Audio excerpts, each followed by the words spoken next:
All right, episode one of our little podcast here. What Episode we, one. yeah, episode one. What we decided to do was start off this sort of project that we're working on with something big, something bold. If you can call Green Day's music big and bold, which I think I think you can in certain aspects. So what we decided to do was start off this series by doing a quick little overview discussion of the group Green Day from 1994 to 2004. So Dookie to American Idiot. Now this is discussion of the albums. I'm not a Green Day historian. I've not watched any of the making of documentaries, which I think there are a few. There might be one on Nimrod. I know there's definitely one on American Idiot. So yeah, just a general music review. We kind of chose Green Day because we were looking for something that both of us sort of knew evenly. And I'll start off by saying Jacob and I went to college together, and Green Day was always that sort of band where everybody's fighting about what to listen to. It's like put on some Green Day, and it's like kind of checks all the boxes. So I don't know Yeah. if you want to add on to that, Jacob. Yeah. I'll say I definitely enjoyed doing this project, going back and like looking through some more of their discography because really I had grown up off of Dookie and American Idiot, two of my Yeah, personal favorite albums ever, but I had never really looked into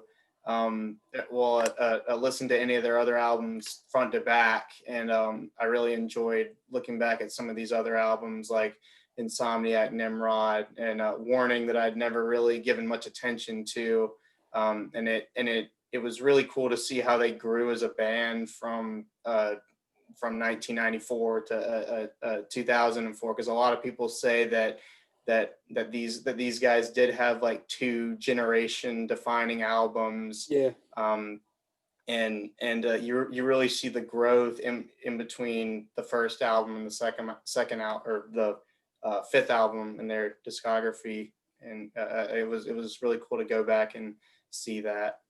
yeah. The I don't know what your initial personal history is with Green Day, but I first heard of them through it was the third grade, and that was the first sort of music group I remember like my friends talking about. Now, I'm born in 96, so third grade would have been, yeah, around like 2004, 2005. So, right when Yeah, American yeah. Idiot hit it I big. I want to say it was probably fifth grade for me, where like even like some of the football players and everything, like all of the cool kids, like they were even they were listening to Green Day, even though like they maybe weren't the target demographic or whatever. Yeah. So it was cool to listen to Green Day, and I grew up on some of those hits, but also like American Idiot would have been the first album that I owned from them. I had the CD Mhm. from them, and I listened to like all the deep cuts from it and everything, and just fell in love with that album. Um, and Yeah. I mean, I never I think I actually, I think I didn't really like hear much from Dookie until like I like started listening to rock radio and stuff like that, yeah. where they play the throwbacks and um and and and like obviously I'd listened to all of those hits off of that album, like Basket Case and Longview, that have like kind of stood the test of time.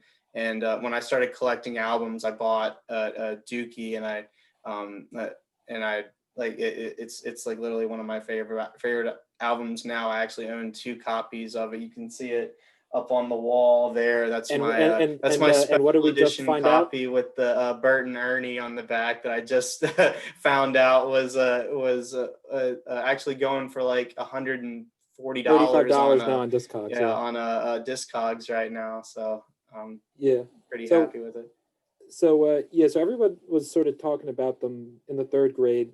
I was kind of a contrarian, and I'm like, nah, man, I don't like that shit.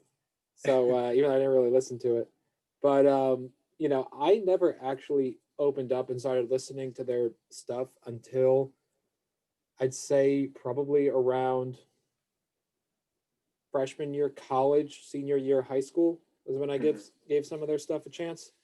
And American Idiot, I knew the hits from, but I think I was just wandering around YouTube during one summer, and I came across some of the tracks off Dookie, and I said, "Hey, I'll give this a shot." I had actually seen, I think my dad had a CD from '94, like the '94 CD, in the basement, and when I went to look for it, I couldn't find it. So I'm like, "To hell with it! I'll just go to Jack's Music Shop in Red Bank." Which, FYI, I'm a Jersey Shore guy, born and raised. Jacob's a Virginian, born and Yeah, raised. But Commonwealth. yeah, yeah, no, so I bought Dookie, listened to it, and it wasn't really like the other stuff I knew. I was in a really weird phase. This was probably during my now, to any viewers who don't know me, this is going to sound a little weird. Probably my 2.5 years of just listening to live Led Zeppelin bootlegs, and I got a lot out of that, but I think that's a discussion for a different day. Um, but Dookie was nothing like that, sort of. But at the same time, it was still something I would walk away from and be like, yeah, dude, this is in like my probably like the top 5 albums like closest to my heart for some reason. There's just something about the melodies from it, and I mean, I guess we're kind of getting onto Dookie, so we might as well just start talking about that.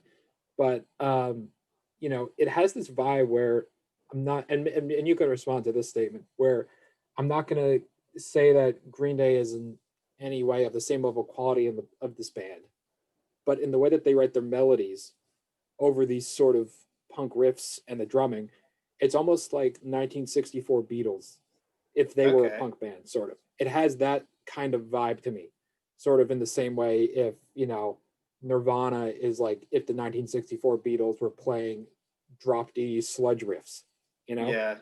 So I don't know how you feel about that, but there's something about that record where it's very catchy, but at the same time energetic.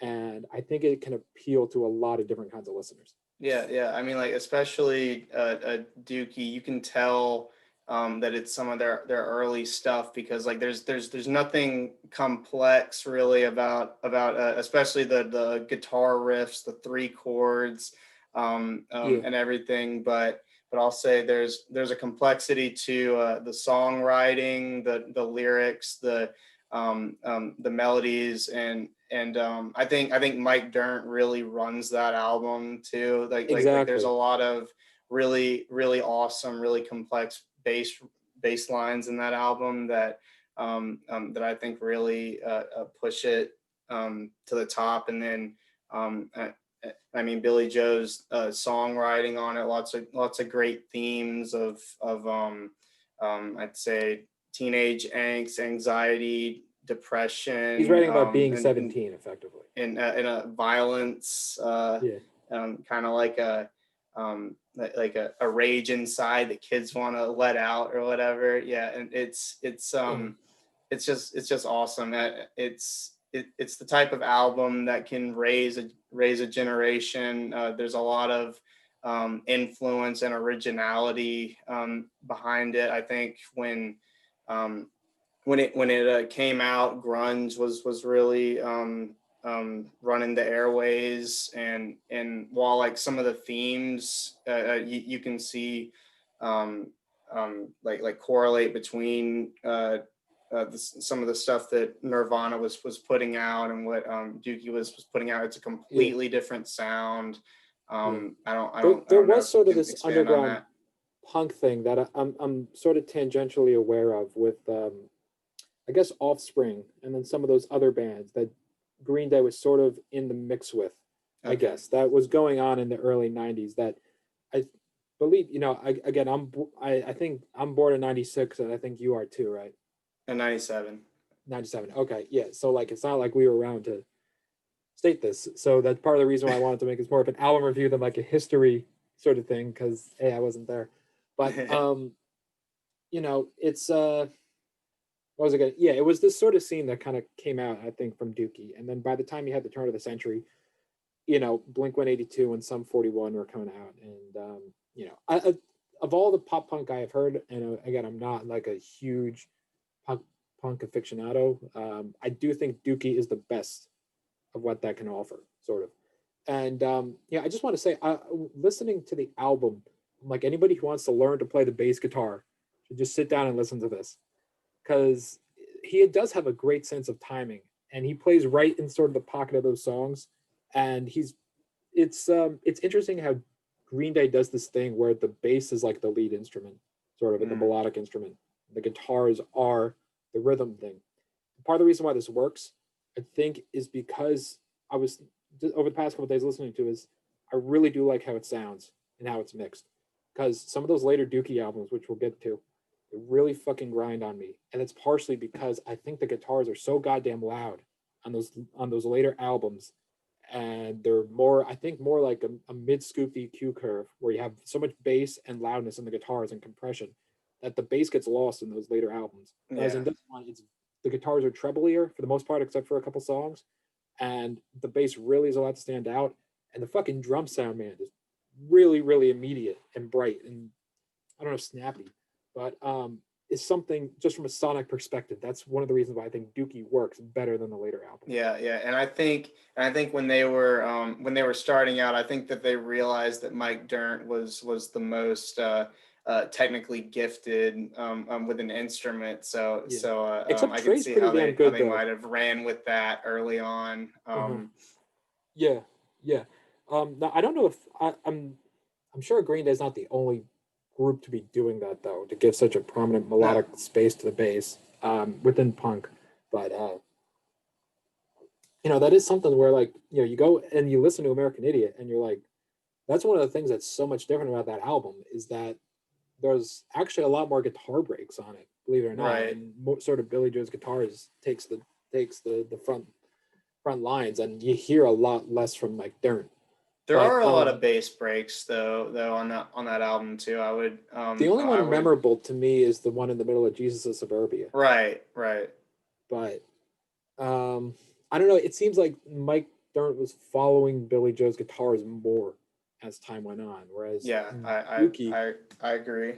he's all over the place, and like in a very good way though. But you know, um, I don't know if there's too much more to say about this, and that it just really encapsulates a certain feeling and a certain vibe the right way. Is it something I'm gonna really jam out to that much today? Not really, because I think I've kind of aged out of it a little bit. And for me, it's a nostalgia thing. And Hmm. you can listen to stuff so many times. But I would say this is the other thing we were gonna do. Whoever this audience is picked some of our favorite songs from the record. But if I'm gonna go with my three, no particular order, because I think particular order is stupid. But if I'm gonna pick my three that I think I like the most about this record, it'd be Longview, their most underrated song, Pulling Teeth, and then When I Come Around. Now, I remember when we were in college, I would always say, dude, Pulling Teeth is the best song in this album. You guys are like, nah, you're fucking stupid. It's Basket Case. But yeah, no, Jacob, I'll leave it for you for this one. Concluding thoughts, and then your three favorites. Yeah, yeah. I mean, like this was definitely a very good album. I think your point on it being maybe the best pop punk album. It's definitely it was one of those albums too that at the time I'll say I actually have watched some of the Green Day documentaries and Oh stuff yeah, like that. I've seen bits and pieces But here and there. but like they were not really appreciated by the punk community of No, like California at the time because they were sounding so poppy and a mainstream quote unquote. But I think the fact that it was really expanded the genre to a wider audience, I would say, and like made it yeah, a very genre generation defining album. But I'll say that my top three, I would agree with Longview. I think it's not only the best song on the album, but maybe one of the best punk rock songs of all time. The bass line, and also that subtle part where there's like two variations on the bass line. Right, right, right. Awesome. And it's so cool to listen to that song with the album too, because I think that transition from Chump Yes. into Longview is just iconic. And that's like another reason, like you were talking about, like how like well mixed and well produced this album is. This is a great album to listen to from front to back, just because all the songs kind of flow together. And I would say that American Idiot does that in the same way a lot. But I mean, this album's great. We've said it enough.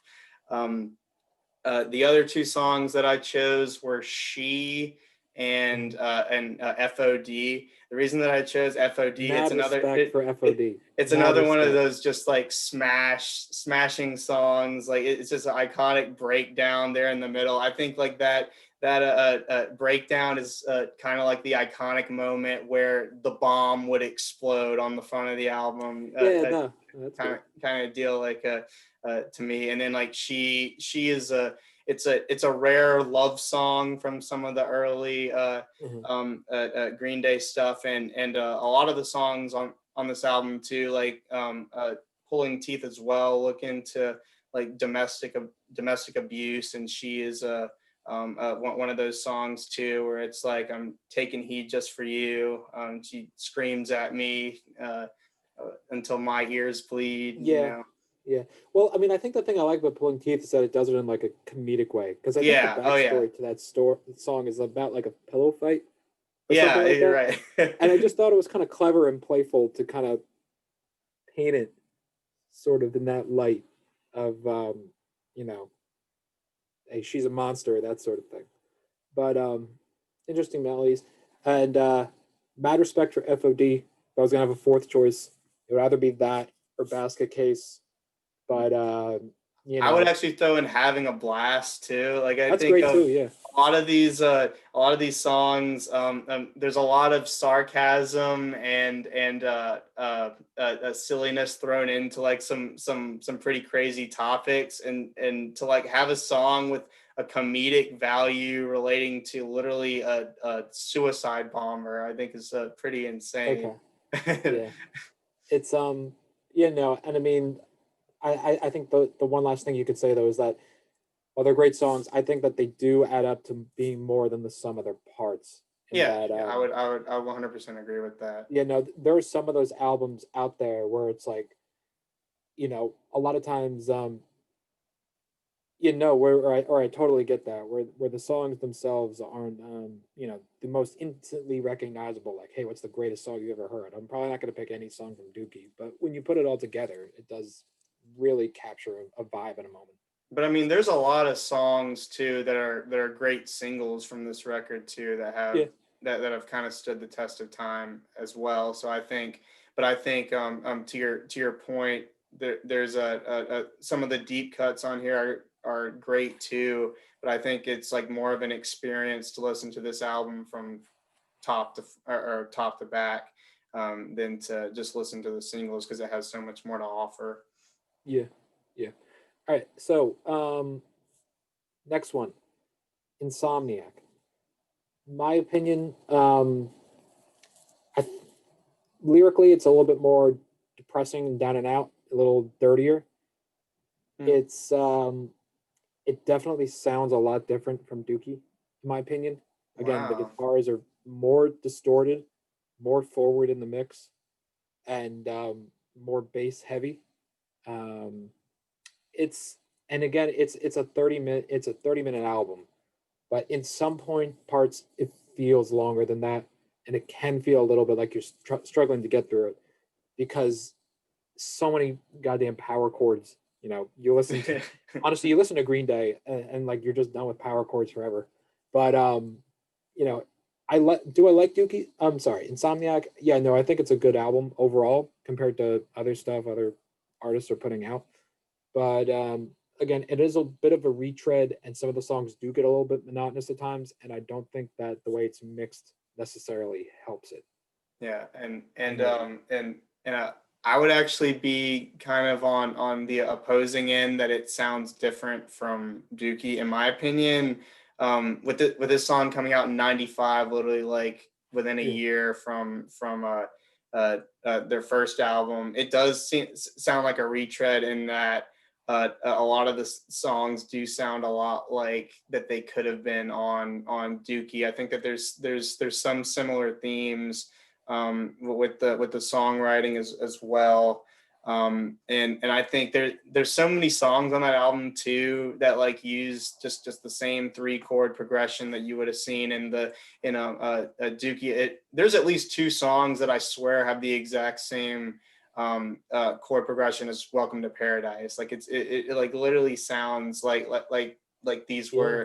these were I Outtakes. don't want to say Dookie throwaways, because there is a lot of originality in the songwriting that this album has to offer. But in my opinion, it's a bit of a step down from Dookie. Yeah, it's yeah, I didn't think about trying to put the chords together. But again, to me the mix keeps coming back because it definitely sounds different and it's fucking blasting. And Yeah, I'd say that there's a lot less emphasis on the bass in this album. But I will say, I think if there's any uh, redeeming qualities about this album, I think Trey Cool kind of comes alive in this album. I think there's a lot of good drum riffs and drum breaks that you didn't really see as much of on Dookie, like there were in parts. But there's some mm, songs that I'd say Trey Cool really runs, like um, the uh, the Armitage opening Shanks. track, and I'm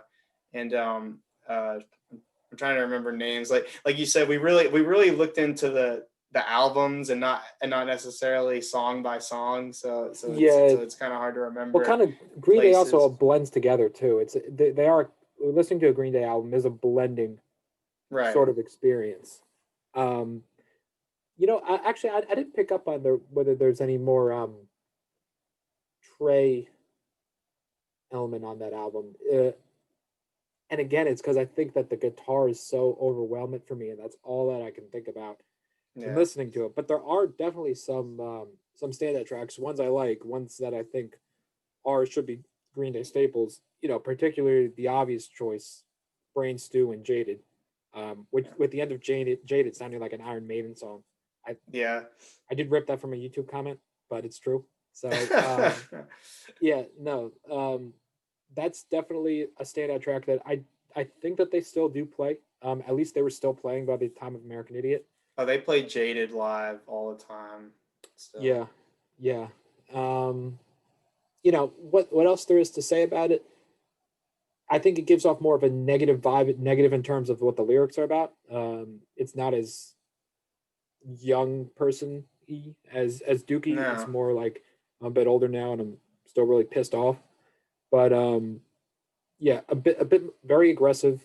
Um, Again, and it goes through at 30 minutes, but some of the songs to get monotonous do drag a little bit. But there are some definite standouts. And so now for this, I'll segue into my 3 favorites from the record, which would be Stuck With Me, which was a single and got its own music video. I think actually a top tier Green Day song. I really like that a lot. I think the lyrics are strong too, sort of a classist sort of perspective and how you feel, how I guess somebody from more middle class background feels compared to elites, quote unquote. That Geek Stink Breath, which has a great riff and a lot of energy. And then finally Panic Song, which should have been the Yeah. opener, without a doubt. Should have been the opener. And then I also love how that song saves its chorus for the last sort of moments. It doesn't have a traditional verse chorus structure. So those three I think are standouts, particularly Stuck With Me and Panic Song.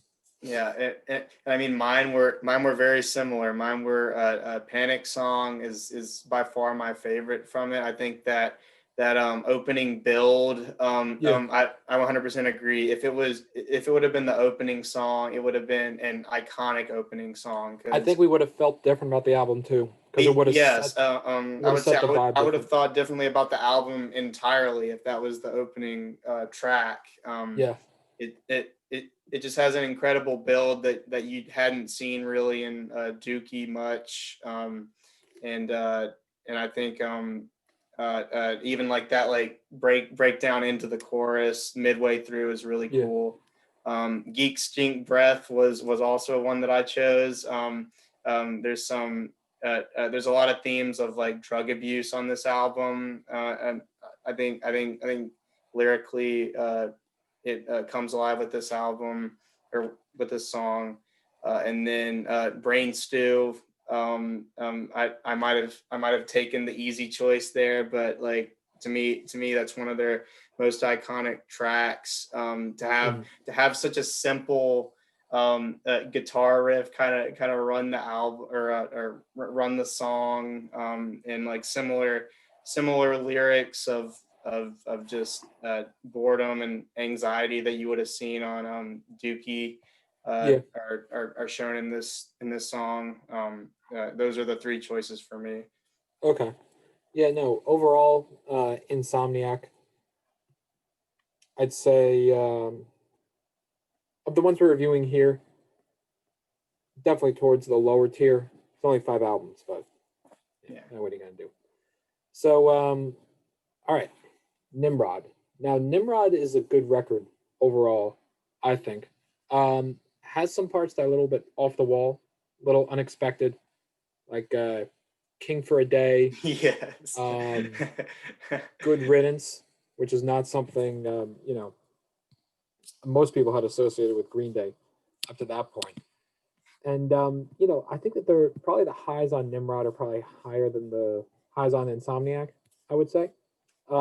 It's still not as good as Dookie, and as much as they were trying to mix it up, there are still times when I listen to this thing and I'm like, I can't take any more power chords. This is getting to be a little bit much. But no, they do definitely have some good songs. Yeah. I don't want to go to right. To me, I actually thoroughly enjoyed this album. This was the first time that I listened to it all the way through, and I thought that it had a lot of originality to offer that wasn't really seen in the first two albums. I mean, they're using harmonicas, they're using brass sections in some songs. Like they're really experimenting with stuff that you wouldn't associate with punk rock, really. And there's a lot of cool themes to this album, like nostalgia, growing up, the passage of time. And there's even themes of love and love lost in this album that like they're really wouldn't have been shown in the first two albums for guys that were literally like 18 and 19. They've kind of grown up or grown older at this point, I should say, and they're really experimenting with their sound. There's not as many songs that are all just 3-chord power chords, but there is still a lot of that still there because it's still Green Day, and you're never going to escape that with Green Day. But I think there's some really unique tracks and some really unique experimentation for this. This was actually a hard one for me to choose my 3 favorite, just because I enjoyed so many songs from this record. I think it's like while they're experimenting, I do at the same time. I'm like, yeah, they're throwing in a couple new instruments here, but it's still fucking really fucking monotonous after a certain while. I think that they break that up a little bit with the next 2 records, which we'll get to. But Nimrod overall, I'd say it's a good record. Some parts where that fall a little bit short, but and again get a little bit redundant. But my top 3 favorite songs, I'm gonna go Redundant, Good Riddance, no matter how much I've heard it. Wow. I the thing that pushed me over the edge was that line, for what it's worth, it was worth all the while. I think that's a very clever line and a very good one. And then last one, song that might be in my top five favorite Green Day songs ever, Scattered, which I think is a fantastic record. Um, by record meaning song. But yeah, no, those are my three top ones. Other good tracks on here, like Nice Guys Finished Last, King for a Day, the final Prosthetic Head, which I don't know why they named the song that, because I could never be able to guess that that would be the song title based on listening to it. Um, yeah, and again, some of the instrumentation work, some of the experimentation works, some of it I think doesn't.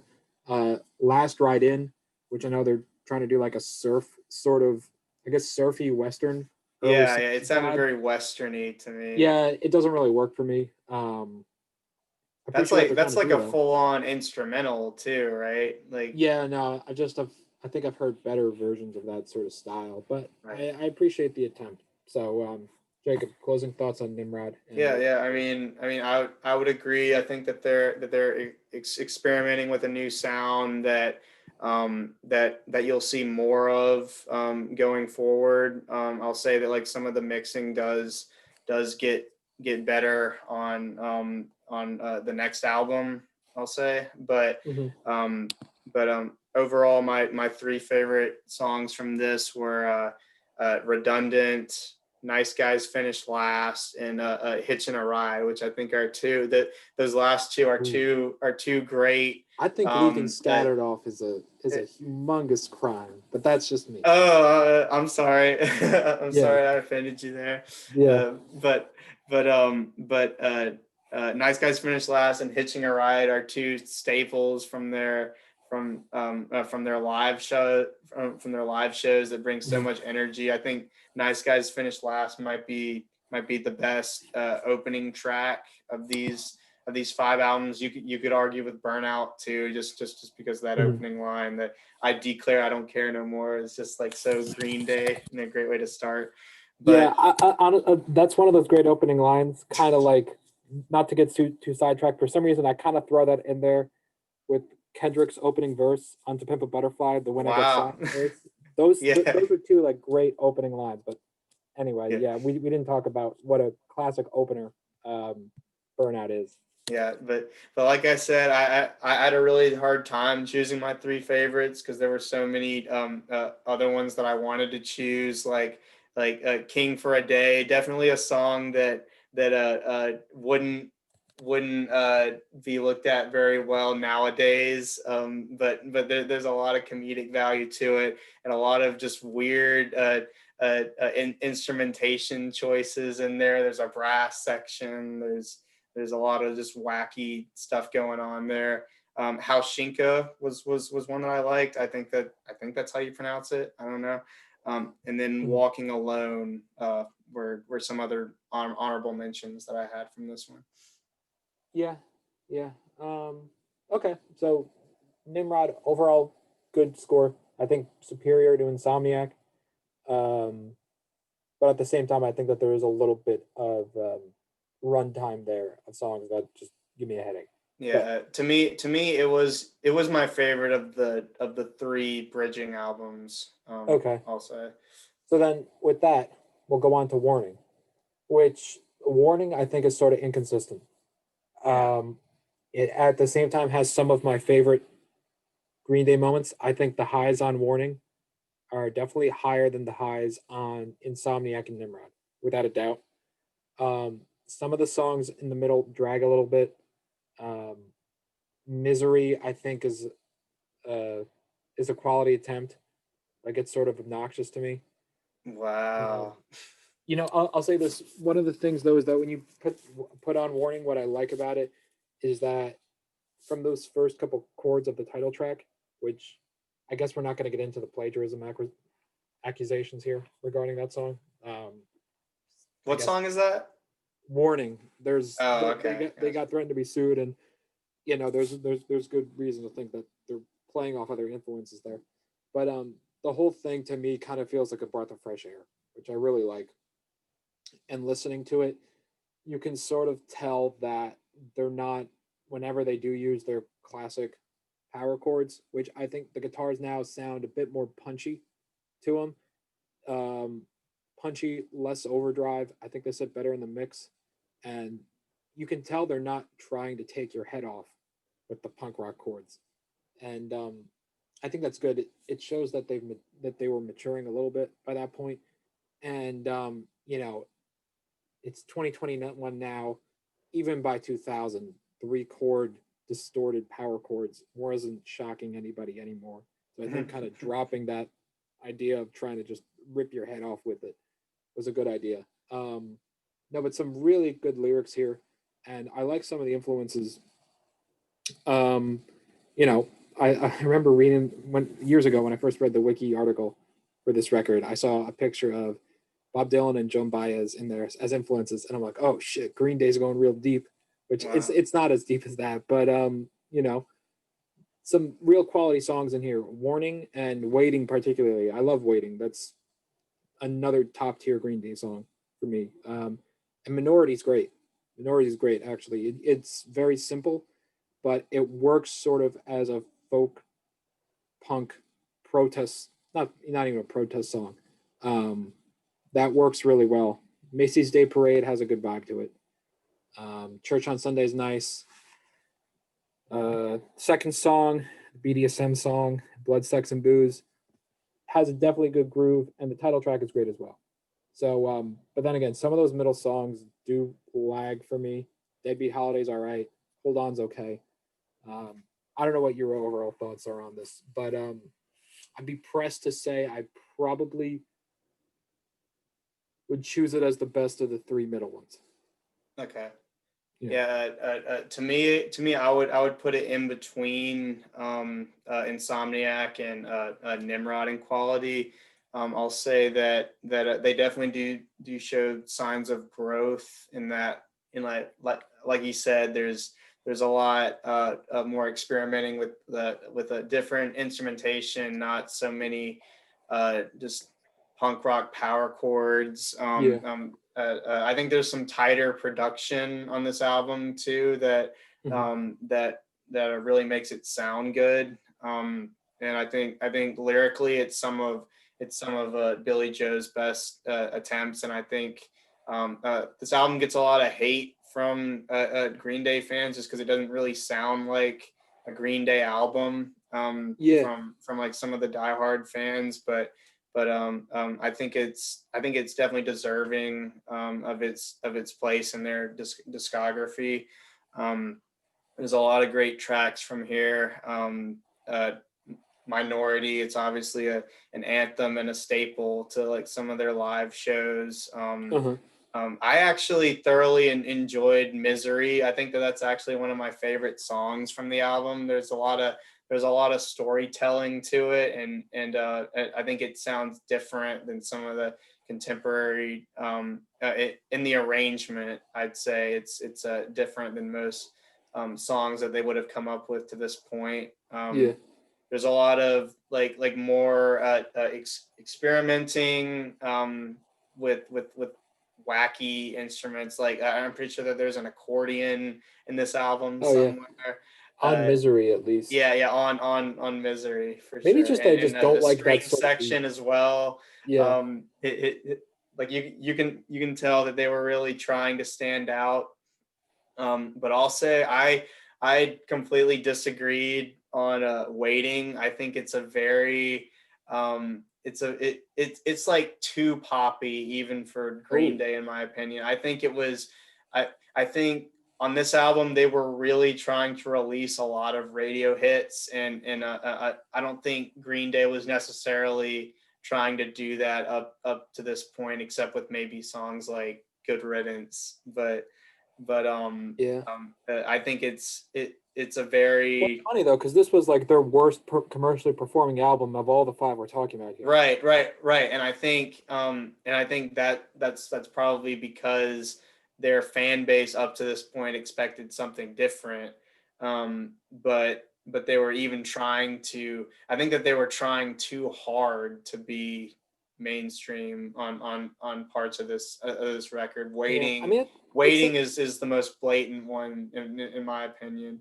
real. That is one of my. That's definitely my favorite song from the album. I think the lyrics are very strong, particularly. and captures a certain vibe well of being like he says, like dawning of a new era, sort of being a new person, moving on with your life, something new happening. Um, and I don't know, I like this one overall. And I'd say from the minute you put on the title track at the beginning, it is such a breath of fresh air. And I'm like, this is actually something I can get into. Um, you know, that's the best term for it.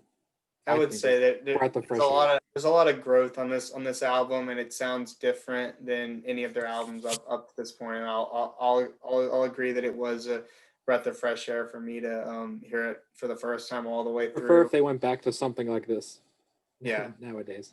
Nowadays. All right, so top three songs. I kind of said them already, as you can guess. Warning, Waiting, and Minority. yeah. Mine That's it. were Minority, Misery, and Church on Sunday. Church on Sunday is a good one.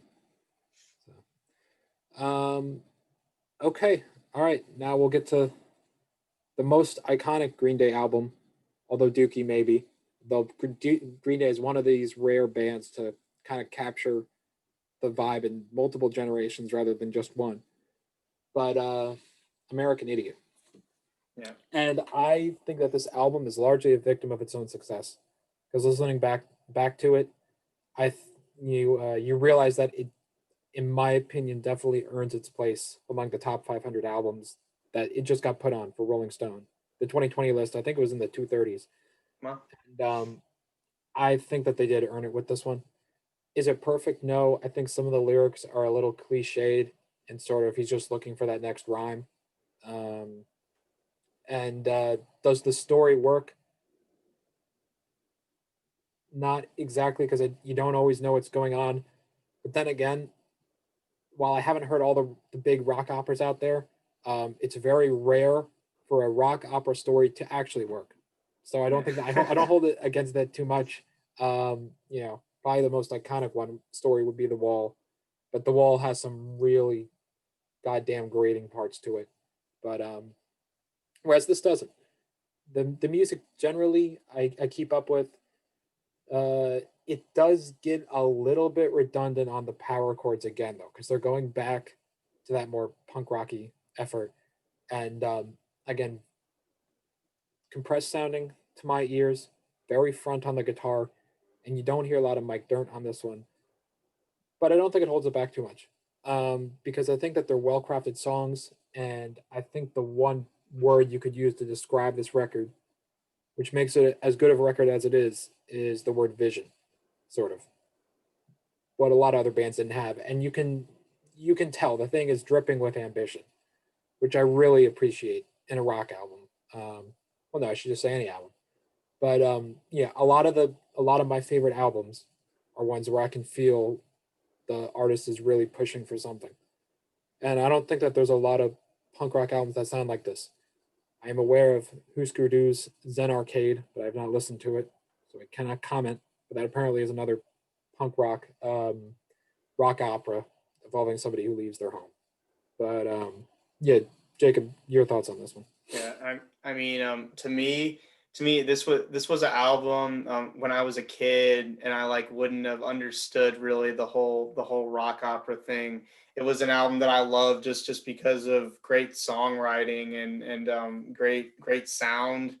Um, there's a lot of I would 100% agree that this album maybe was a victim of its own success, and like a lot of people don't A look lot of back people on it shit on this for. album now, but I don't think I think it's yeah, no, it. There are those certain records that got so big that everybody now hates them. So Yeah. I mean, I'm pretty sure that they toured for like 3 years straight on this album, and yeah, like came out with Bullet in a Bible, which was basically just a bunch of live American Idiot songs. yeah, Um, so like it's like I can see how people would look back as this something that was overplayed and got and people got tired of it. But I think looking back now, 15 years later, it definitely deserves its place in rock history. There weren't a lot of punk rock bands that were trying something ambitious like this. And I think maybe the reason that Green Day went for something like this was because of, like you said, some of the lack of commercial success from Warning, and they wanted to reinvent themselves. And really, I think the story does work. There's a lot of really cool and relatable elements to this album. Just themes of loss and like lost dreams and lost love and pursuit of the American dream. A lot of people, Yeah. eh, like with Jesus of Suburbia, it's this kid that's trying to leave his mundane life at home and make something of himself, Yeah. only to find that Also, um, clearly the best Green Day song in my stuff opinion. like partying and drugs and getting in the way with that, and this person falls in love and loses love, and I think he loses himself along the way, only to end up being the person that he didn't want to become, and ends up working a 9 to 5 office job, just like Yeah. any other person that Jesus was filling out pursuing paperwork now, right? dreams. Yeah, yeah, but Um, but but I will say there are a lot of parts of this album that I agree you can't really tell that the story's going on. Like, but I think even those songs like "Wake Me Up When September Ends," which isn't a part of the narrative. Um, it it's works well enough though. it works well in its place in the album because it comes like after Letter Bomb, where this person's lost the Yeah. love of his life, and now it's kind of like a sad um it's a sad uh continuation into the next uh, theme. But not to say that "Wake Me Up When September Ends" isn't a great song, because it's probably one of the most personal tracks that Billy Joe has Mhm. ever written about losing his father, Yeah. and how a lot of people can relate to something like that, to like a point in time, like in this case the month of September, that when something like that comes around, it reminds you of what you went through, and it's always a hard time. But Yeah. It's I guess the thing that I feel about the story is that I think a lot of it ends up getting squished into two songs, which would be oh yeah, Jesus of Suburbia and Homecoming. And I think you have some of these characters pop in and then out without necessarily the most explanation, I guess. Um, whether it needs it or not, or whether the story is exactly the most engaging, I don't think it's the most important, because again, it's about the music, and the lyrics don't have to necessarily serve the story. They could just be quality lyrics in general, right? So, my overall take on it is that this is there with Dookie. It's very different. It does come off more simple because you don't have the bass parts that Dookie has, so it's kind of just nod your head, rocking along to it. Does it grate on me as much as Insomniac or Nimrod with the power chords? Not really, because I think there's enough change up in the songwriting. Like "Are We the Waiting" is a quality song, and then going into Saint Jimmy, which I think is okay and something I would sort of expect from an earlier Green Day album. It's a good switch up there, and no, I mean it's predictable in some parts. Again, with the way the guitar work goes, but I think it works regardless, and it has enough charm to it, enough vision. Maybe the track listing, they could have spaced out the opening 4 tracks. Now, with that being said, that's not always easy to do in a rock opera because stuff has to be done in a certain order. But maybe they could have switched the lyrics around, because American Idiot, Jesus of Suburbia, Holiday, and Boulevard of Broken Dreams are 4 great songs, but they're we're coming completely right at the front different of the album. songs. Yeah, And no, it's that like, it is a great transition too from Holiday to Boulevard of Broken Dreams. yeah, and I'll say American Idiot and Holiday, they're kind of like I guess that they were like Billy Joe's kind of Political. yeah, they were his like kind of talking about like the state of America at the time or whatever, and like kind of like setting the tone for like what the Jesus of Suburbia is trying to change or Because whatever. he does So reference the American Idiot theme later in in Letterbomb. Letterbomb, Yeah, right? yeah. Um, I like Homecoming a lot, though I think some of the lyrics in it can be a little bit weak. And again, the lyrics throughout, I do think he is sometimes just searching for that next rhyme. Um, but the middle part of Homecoming, the nobody likes you part, is great. And then you know, I think what puts this album over the edge for me, being a really great record, is the way it ends. And I What's your think that name? that's what's their name, sort of the looking back and not really giving a good conclusion to the album. Not I shouldn't say not a good conclusion, but not a in a bow conclusion to the album about whether regrets still do haunt you. Even though again, I don't know exactly. It's like we don't know what's her name well enough in the story to really I think it's a understand exactly really what cool went way on. to draw back to like why this person was called what's her name in the first place. So there are some like wacky recurring names in this album, Yeah, like Jesus of Suburbia, Saint Jimmy, and what's her name, and it's really cool, how that like last song makes it kind of point out that yeah, her name's what's her name because it's 10 years down the line and I'm working this 9 to 5 job and I like can't even remember yeah. where I was in my youth. Oh, you see, I never taken it as that's why she's called that. I thought it was she was just called that because that's just like that's like the attitude of I guess of I think that was a common phrase in 2004 too, just to call people like what's her name or Yeah, what's his yeah. face. I thought it was more just because he's a wise ass person. But no, that's an interesting interpretation. Um, I do love that ender though because it doesn't sound like anything like it. Is a bit more soft and again when those distorted power chords come in, they texture the song in a nice way. I guess I would say, and again they're not trying to rip your head off, but they're just trying to instill a feeling of emotion. And I do like his final verse lyrically. And what's her name? Although he does rhyme the word time with time, it's away with it because that last lyric of forgetting you but not the time, and that's the last words in the album, I think are very good. Um, and I do really like the way that the record ends, sort of. So it's not obvious.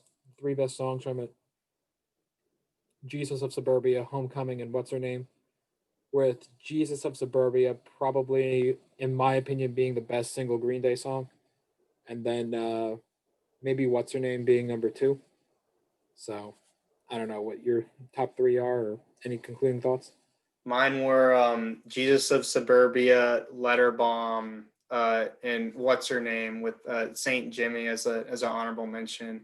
I think um, I think like the four of those songs really encapsulate the story. I'll say you can throw Homecoming in there as well, but the whole narrative can pretty much be encapsulated in those 4 or 5 songs.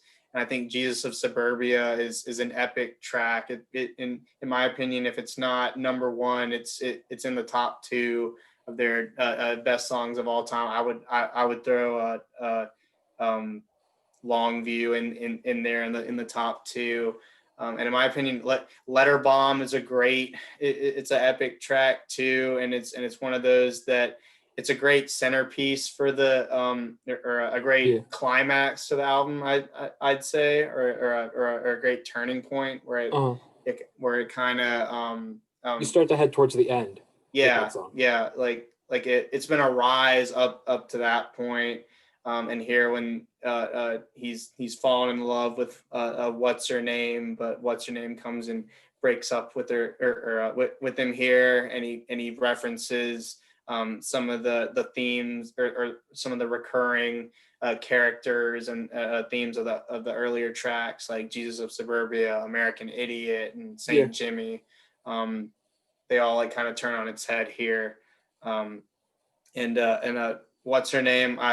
It's easily their best ending track, both thematically and even in the way that it's composed and the songwriting. Yeah. I think What it's I makes think it it's so good great. is its placement on the album specifically. And Yeah, I've come across certain songs listening to other artists before is that, hey, what makes this really good is where it is on the right. record in Yeah. the context of the whole song. So, all right.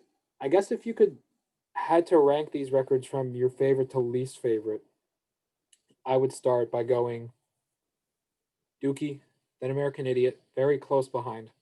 Both sort of, if we're going to give letter grades, it's probably maybe Dookie's an A plus, and American Idiot's probably a solid A.